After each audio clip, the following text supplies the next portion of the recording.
थांनाय हराव हरसेमानि अखा हाबाय थाबाय। सारा मुलुगा सिरि गोजोनै बयबो उन्दुलांजोब्बाय। बे अख्राङाबो हरसेमानि सोगोमबाय थाबाय। सिबाय बे अखायासो आंजों लोगोसे गाबफाबाय थाबाय। थारैनो लामाया जोंना गावस्राबाय। दोंसे लामाया गावस्राना दोंनै जाबाय।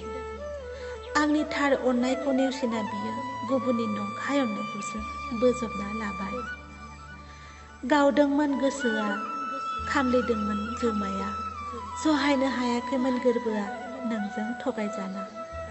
थेवबो गोसोखौ हमथाफिनबाय गोबां बार नाजानायनि गेजेरजों। नोंनि नंखाय अननायखौ बावनो आं सोलोंबाय। दा आं नोंनि थाखाय मालाबाबो मेगनाव मोदै हुगारला। जेसेबांखि नों गाबज्रा मानो आंखौ, नोंनि खाथिसिम आं मालाबाबो थांफिनला।